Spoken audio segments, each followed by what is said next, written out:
Be ready. 5 seconds. Start.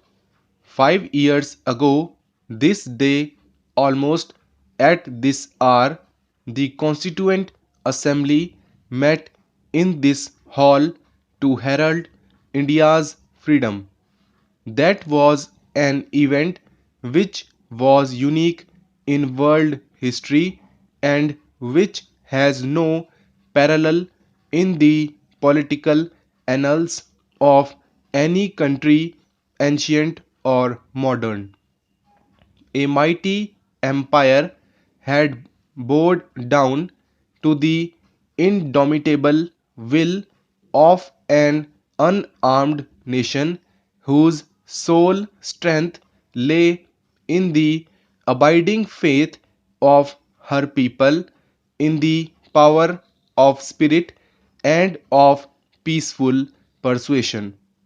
Truth and non-violence, the father of our nation had insisted, were strong and sufficient weapons for a backward, poor, and unorganized people to win them their birthright of freedom, both political and economic. This firm foundation prepared us for a life of dedication and hard work so that India may rediscover her greatness and march towards her manifest destiny of a peaceful, prosperous, and progressive existence in the Committee of Nations. We can claim in all humility that despite periods of extreme stress and strain, we have emerged today as a stable, well knit, and self reliant nation. When India got the right and the power to govern herself, we inherited an administration which had no direct relevance to the enormous task of bringing about a rapid transformation of an economically backward and industrially underdeveloped country into a modern state. Independent India's constitution laid great emphasis on the promotion of welfare of the people by securing and protecting effectively a social order in which justice, social, economic, and political shall inform all the institutions of national life. In election to our legislatures, adult franchise was deliberately introduced so that the governments formed would have the widest possible representative character. It also meant that the people's needs and the people's voice should be the dominant consideration in all affairs of state.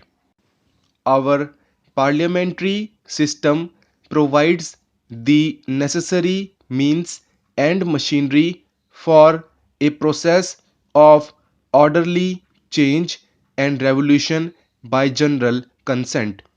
Politically, we have proved ourselves as a mature nation. All external threats to our national integrity and attempts at internal disruption have been dealt firmly by the united will of our people.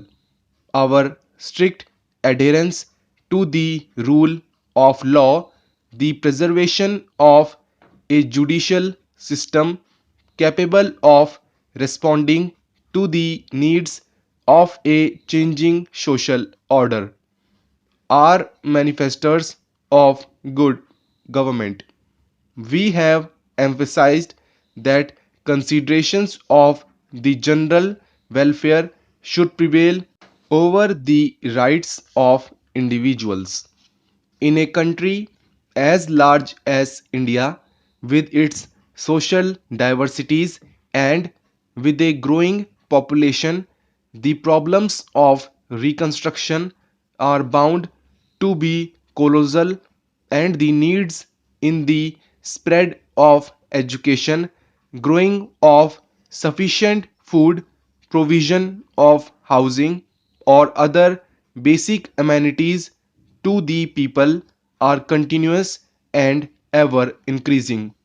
But in meeting these needs, our unshakable aim is the building of an equitable society and an economic system in which there will be no exploitation of man by man. We have yet a long way to travel before we can make any claim to success. We have resources in land, water, and minerals such as very few countries have. Even making allowance for the vagaries of the weather, the country is capable of achieving self sufficiency in regard to the basic requirements of our people. An integrated service oriented program is an essential precondition for this. I have always advocated that planning for development to be realistic has to be started from the village level. I am glad that there is today an increasing realization of the need for this.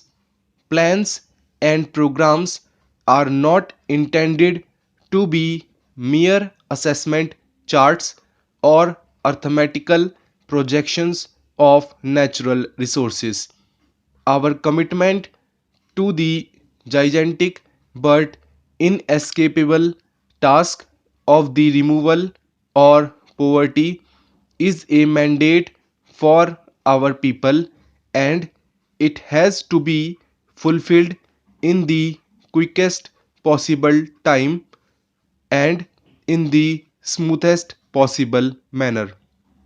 The task must be tackled on a war footing, and this calls for collective effort and collective wisdom on the part of every group and every individual in the country.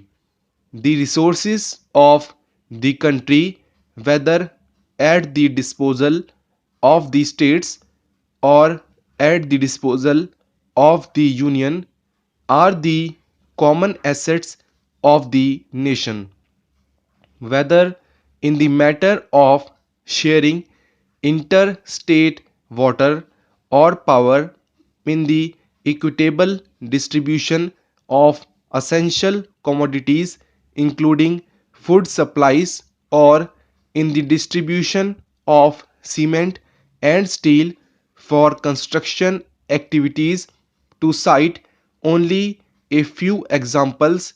The guiding principle should be that we do the maximum good to our people as a whole. The prosperity and progress of every part of India is the concern of the whole nation. Every Indian born in this country has a right and a claim to an equal share in that prosperity and progress. The state has a duty to take special care of the weaker sections of the community and the backward areas in different parts of the country. In helping to build them up.